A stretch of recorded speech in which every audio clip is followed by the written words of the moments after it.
Ok, bienvenue à toi dans ce nouveau module. Aujourd'hui, on va parler de personal branding. Personal branding. Comment créer ton personal branding. Donc, c'est un terme que tu as très certainement vu très souvent sur les réseaux sociaux, etc. Surtout si tu t'intéresses un peu au business, à la vente, au marketing. Maintenant, la question, c'est comment réellement impacter les gens avec un bon personal branding. Déjà, qu'est-ce qu'un personal branding, si tu sais pas ce que c'est? C'est tout simplement ton marketing à toi, en fait. C'est qu'est-ce qui va te différencier des autres qui font potentiellement la même chose que toi. Qu'est-ce qui va te différencier de tes concurrents? Si t'es coach fitness, par exemple, qu'est-ce qui va te différencier des autres coachs fitness? C'est quoi ta marque à toi? C'est quoi ta différence? Qu'est-ce qui fait que les gens ils iraient avec toi plutôt qu'une autre personne? D'accord? Donc, sache qu'il y a largement de quoi faire en termes de personal branding, et c'est l'une des raisons pour lesquelles, même si tu te lances, par exemple, je reprends la niche du fitness, même si tu te lances dans le sport, dans le fitness, dans le coaching en fitness, en fait, tu auras toujours un moyen de gagner de l'argent et tu auras toujours un moyen de construire un vrai business solide avec ça, même si aujourd'hui, cette niche, elle est surpeuplée, c'est-à-dire que tu as plein de coachs sportifs dans tous les sens. Mais en fait, avec un bon personal branding, tu peux vraiment te démarquer, te mettre au-dessus de tout le monde, en réalité. Parce que les gens, ils vont venir vers toi plutôt que les autres, parce qu'ils vont avoir confiance en toi plutôt que les autres. C'est aussi simple que ça. Voilà. Du coup, personal branding, c'est l'art de vendre sa personne, tout simplement. Donc aujourd'hui, on va voir les 3 points importants quand tu veux transmettre ton image aux autres. Comment faire? Surtout sur les réseaux sociaux. En fait, ça va être déjà dans un premier temps, quelles sont les expériences qui te différencient des autres? Là, j'aimerais bien que tu réfléchisses et que tu te dises, ok, là aujourd'hui, j'ai certainement vécu des choses dans ma vie qui me permettent de pouvoir me différencier de la masse, en fait. Des choses qui sont vraiment propres à moi et qui m'ont permis de devenir la personne que je suis aujourd'hui, en fait. Donc, vraiment réfléchis à ça et dis-toi, ok, c'est quoi un peu les expériences vraiment marquantes de ma vie qui me permettent un peu d'avoir un avantage par rapport aux autres. L'expérience peut être douloureuse, comme positive, comme incroyable, comme dangereuse. En fait, c'est vraiment quelque chose qui est propre à toi. Je vais donner mon exemple. Moi, par exemple, l'une de mes expériences que j'ai vécues et qui me place devant, qui font de moi mon personal branding, c'est le fait que je suis parti en Bulgarie à peine 18 ans pour pouvoir démarrer mon business en ligne. J'ai fait ma première colloque d'entrepreneur à 18 ans, je me suis cassé, j'ai pris un billet aller, j'ai voyagé en Bulgarie, j'avais économisé des sous du McDo, j'ai tout cramé, je suis allé en Bulgarie avec les autres, et j'ai cravaché, j'ai bossé pendant 3 mois, et je suis passé grosso modo de 0 € généré dans le business, entre 0 et 150 € générés dans le business, à entre 400 et 1500 € par mois, grâce au business en ligne. Ok? Donc ça, c'est l'une des expériences les plus marquantes de mon existence, qui me permet de... Enfin, c'est quelque chose qui m'appartient en fait, qui est à moi, d'accord? Qui fait partie de mon histoire intégrante. Autre chose que j'ai vécu et qui me permet également de... qui fait partie de mon personal branding, et que je dis souvent sur les réseaux sociaux, parce que tu verras par la suite, mais en fait, le but, le goal, c'est que les personnes te connaissent toi, et donc plus tu parles de ces expériences-là, plus tu parles de ce qui te différencie des autres, plus les gens ils vont te reconnaître, plus les gens ils vont te kiffer, plus tu vas créer des fans, et plus les gens ils vont acheter chez toi. Tu comprends? Donc l'une des expériences que j'ai vécues aussi qui m'a bien marqué, c'est le fait d'avoir travaillé dans l'équipe commerciale de Yomi Denzel, en tant que closer, en tant que vendeur, tu vois, j'étais dans son équipe commerciale. Donc voilà, ça pareil, c'est quelque chose que je dis régulièrement sur les réseaux sociaux, parce que c'est un truc assez peu commun, c'est assez spécial, tu vois. Donc, voilà, n'hésite pas à donner toutes ces expériences-là et à pouvoir les répertorier, les connaître par cœur, ces expériences, et vraiment, ça doit être un peu comme l'histoire du tonton que tu racontes, tu vois, genre ton tonton, on a tous un tonton, tu vois, un tonton un peu beauf ou quoi, il raconte toujours les mêmes histoires à table. Ah ouais, putain, j'ai fait ça il y a 10 ans, grosse dinguerie, machin. En fait, toi, ça doit être pareil, en fait.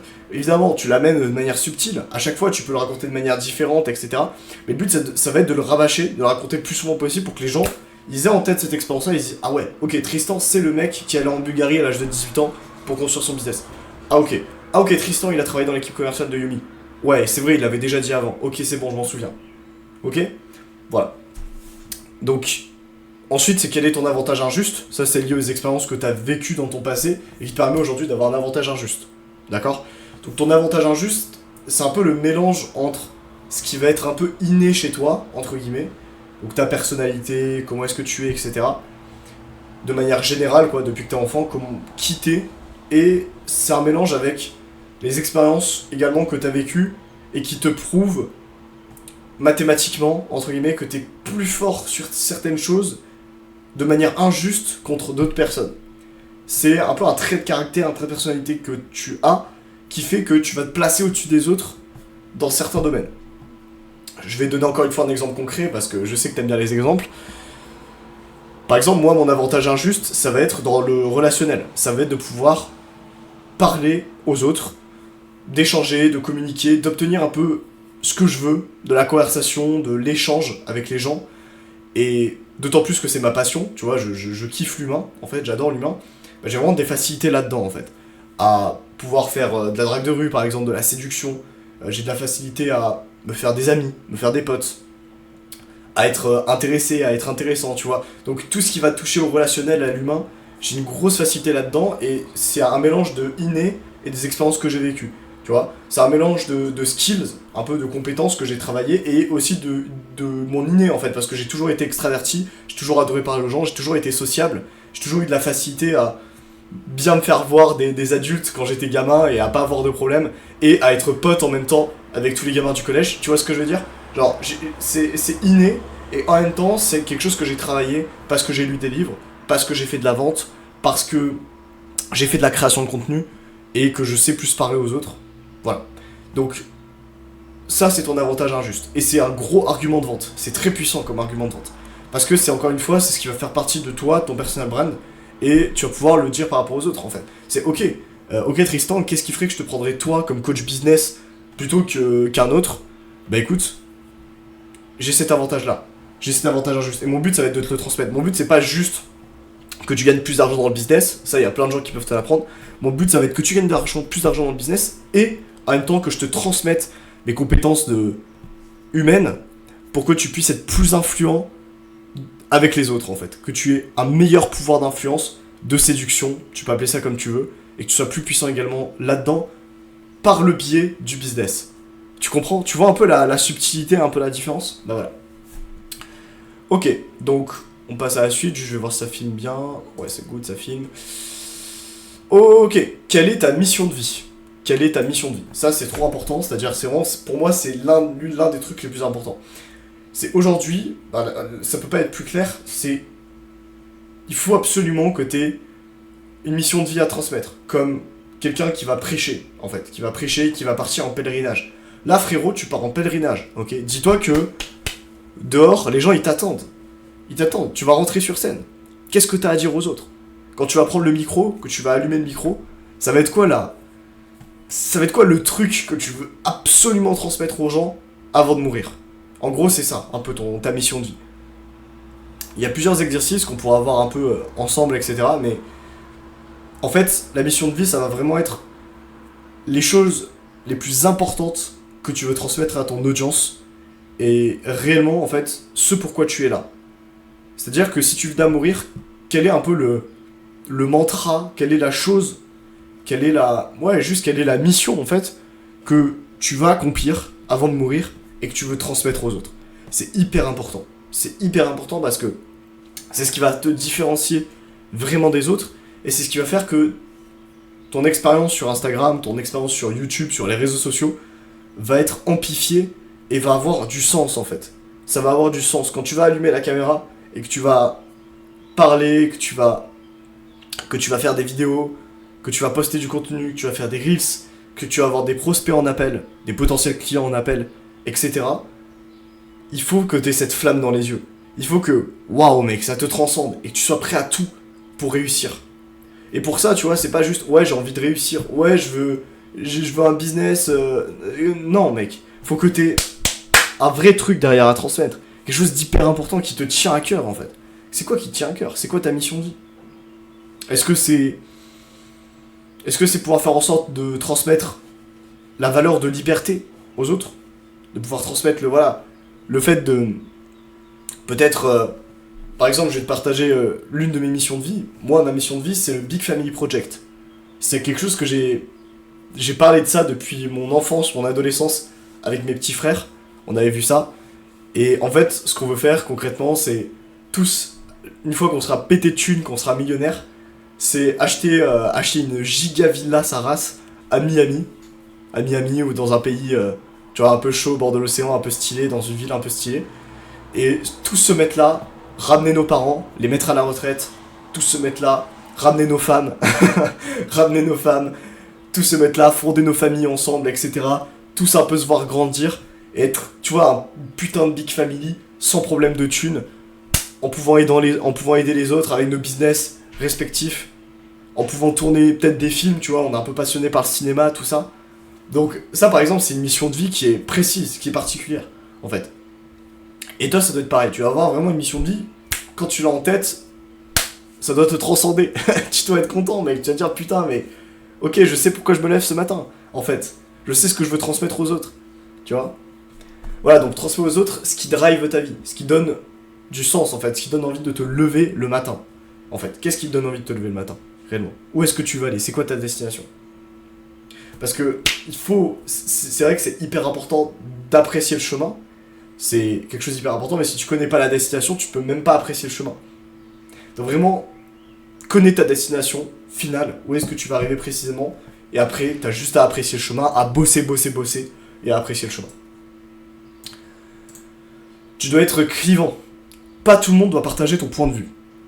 Hyper important. Également, en fait, quand les gens ils vont sur ton compte Instagram, sur ton YouTube, sur tes réseaux sociaux, en fait, tu dois vraiment créer, c'est ce que j'ai marqué là, tu dois vraiment créer deux catégories de personnes. Tu dois être clivant, en fait. Tu vas créer des fans, soit des gens qui s'en battent les couilles royalement, qui se cassent de ton compte Instagram, qui se cassent de ton YouTube, et c'est tant mieux, en fait, parce qu'on les veut pas, ces gens, parce que c'est pas des gens qui sont intéressants pour toi, pour développer ton branding, pour te développer sur ton business, en fait, pour faire des ventes, pour accompagner des clients. De toute façon, si le gars se casse de ton Instagram, sache que c'est tranquille en fait, parce qu'il aurait jamais pu devenir un client s'il serait resté sur ton Instagram. Jamais il serait devenu un client, ok? Voilà. Et toi, c'est ce que tu veux en fait. Donc, comment est-ce que tu peux créer ce côté clivant? Bah, justement en disant ce que tout haut tu penses, et que à l'heure actuelle, la majorité des gens ne pensent pas. Ils partagent pas ton avis là-dessus. T'en as forcément, surtout si tu regardes cette vidéo, t'as forcément des choses à partager aux autres que la majorité des gens ne partagent pas ton point de vue. Tu vois ce que je veux dire? Rien que le fait de lancer un business en ligne, 90% des gens sur cette planète le font pas, en fait. Le font pas, ils trouvent que c'est risqué, ils trouvent que c'est... à titre juste, hein, peut-être. À titre juste, hein. Mais ils trouvent que c'est risqué, ils trouvent que c'est une mauvaise idée, etc. Et ben toi, bam, tu peux utiliser ça pour aller tamponner dans l'art, en fait. Pour aller dire ce que tu penses, tout.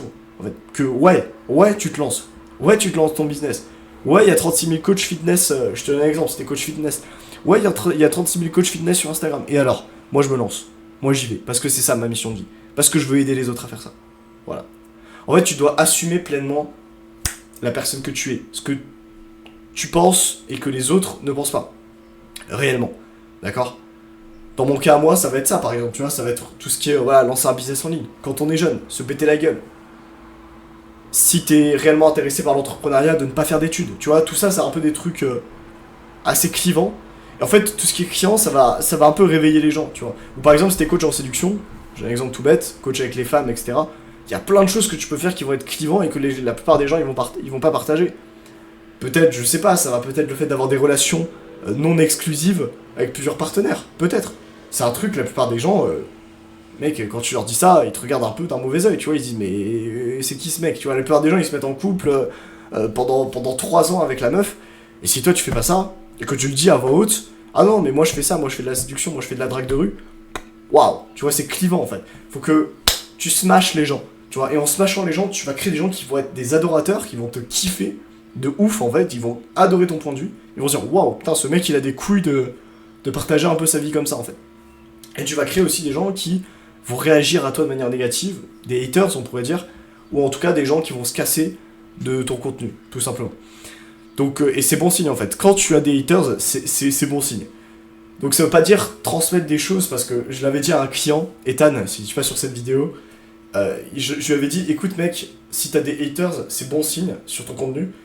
Et il m'a dit, ouais mais je veux pas partager des choses qui ne sont pas dans mes valeurs. Non, t'as pas compris, justement, c'est parce que tu partages des choses qui vont être à 100% dans tes valeurs que tu vas avoir des haters. Tu vois ce que je veux dire? C'est vraiment en délivrant tout ce qu'il y a au fond de toi, là, de tes tripes, en le disant à voix haute, que tu vas avoir des haters, tu vois. Et c'est bon signe, ça veut dire que t'as bien parlé. Je vais te donner un exemple tout bête, enfin très con quoi, mais ça peut même être sur des petits trucs à la con, tu vois, genre. Par exemple, j'ai fait un Reels hier, qui a assez bien marché, tu vois, il a fait entre 2000 et 3000 vues. Bon, c'est peut mieux faire évidemment, mais il a quand même assez bien marché. Et il y a genre 3-4 commentaires, non, 2-3 commentaires de gars qui disent ouais, mais mec, qu'est-ce que tu racontes? Parce qu'en gros, dans le Reels, je dis un peu des vérités controversées, dont le fait de, j'ai fait exprès de le dire, manger 8 œufs par jour. À un moment, je dis ça, je dis mange 8 œufs par jour. Et par des gens, ils disent, ils font ouais, machin, ça bouche les artères, etc. Tu vois, qu'est-ce que tu racontes, il faut pas faire ça, nanani, nanana, tu vois. Donc en fait, ça va créer un peu de l'embrouille et les gens ils vont commenter et les gens ils vont réagir à ça. Et ça, l'algorithme il aime en fait. Ça, l'algorithme il aime. Donc ça veut pas dire partager des choses qui sont pas du tout dans tes valeurs, etc. Mais du moment que c'est authentique, que vraiment tu le penses sincèrement, mec, moi je le pensais sincèrement, enfin manger 8 œufs par jour, moi en tout cas ça me fait du bien à moi. Et je trouve ça incroyable en vrai, genre vraiment j'adore ça en fait. Donc du moment que c'est authentique, que ça te correspond à 100% et que tu veux le partager aux autres, fais-le.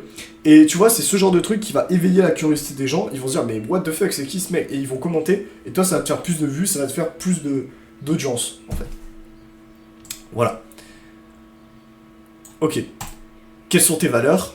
Ça c'est le dernier point, donc hyper important. Tu t'y attendais mais c'est logique, il faut vraiment que tu réfléchisses à ok aujourd'hui, encore une fois, qu'est-ce que je veux transmettre aux autres? Quelle est ma personnalité? Quelles sont mes valeurs? Qu'est-ce qui est important pour moi en tant qu'être humain? Et qu'est-ce qui est non négociable, en fait, au titre de mes valeurs, en fait? Qu'est-ce qui va faire que je vais sélectionner un client plutôt qu'un autre? Par exemple, je sais, moi, qu'il y a l'une de mes valeurs, après ça c'est vraiment des valeurs un peu plus deep. En premier lieu, je te conseille vraiment de déterminer 3 valeurs qui sont hyper importantes pour toi. L'honnêteté, peut-être. L'authenticité. Le passage à l'action, tu vois, c'est des valeurs. Moi, par exemple, il y a une valeur qui est un peu plus, c'est une sous-valeur, entre guillemets, tu vois, j'ai un peu déterminé quelles étaient toutes mes valeurs. Et typiquement, s'il y a un mec qui arrive en call avec moi et qui a pas d'énergie, genre qui met aucune énergie, zéro investissement émotionnel, zéro investissement, tu vois, il est un peu lent d'esprit, tu vois, il est un peu lent, etc. Même s'il est prêt à payer, je le mets pas dans mon programme d'accompagnement. Parce que j'y arriverai pas, en fait, ça maturera pas au niveau de l'accompagnement, parce que moi je suis un mec assez énergique, j'ai besoin de... Je suis même un peu hyperactif, bon je te demande pas d'être hyperactif, hein, t'es certainement... si t'es pas hyperactif c'est ok, tu vois. Mais en fait ce que je demande c'est un minimum d'investissement énergétique, que ce soit dans un échange, ou même dans le programme d'accompagnement. Pour que mes élèves aient du résultat, moi je veux que les gens ils aient de l'énergie, un minimum d'énergie. Parce que moi ça me drive, ça me fait du bien d'avoir des personnes qui me répondent avec énergie, qui sont intéressantes, qui sont intéressées, ça me fait du bien. Et si la personne en face, c'est un poisson rouge, mec, ça m'intéresse pas, tu vois. Donc voilà, faut vraiment que tu détermines un peu toutes ces choses-là qui vont faire que tu vas te positionner plus en tant que sélectionneur, plutôt qu'en tant que mec qui accepte un peu tout, tu vois. Donc quelles sont tes valeurs aujourd'hui? Qu'est-ce qui est important pour toi? C'est l'authenticité, c'est le passage à l'action, c'est l'énergie, c'est la famille. C'est quoi qui est important pour toi, vraiment? Voilà. Et donc tout ça, en fait, tu vas devoir le retransmettre dans chaque story, dans chaque reels, dans chaque short, dans chaque vidéo YouTube que tu fais, dans chaque vidéo courte, enfin bref, tu vas le retransmettre sur tout en fait, sur tout ce que tu fais, même quand tu parles à des potentiels clients en appel, faut qu'ils ressentent tes valeurs. Faut que tes valeurs elles soient ancrées, elles soient puissantes et que tu le retransmettes derrière directement dans chaque contenu et que les gens en fait dès qu'ils scrollent un peu et qu'ils tombent sur ton contenu, qu'ils tombent sur ta story, qu'ils tombent sur ton reels, etc., qui se disent waouh, c'est Tristan. Je l'ai reconnu. J'ai pas vu que c'était Tristan, mais je sais que c'est Tristan. Tu vois. Genre vraiment, en cachant la photo de profil, quand le gars il voit ta story, il doit être obligé de reconnaître que c'est ta story à toi et pas une autre. C'est tout. Voilà. Voilà, donc c'est tout pour le personal branding. N'hésite pas à me poser des questions par WhatsApp si tu as des questions. Et bah écoute, on se retrouve dans le prochain module. Atteignons nos ambitions.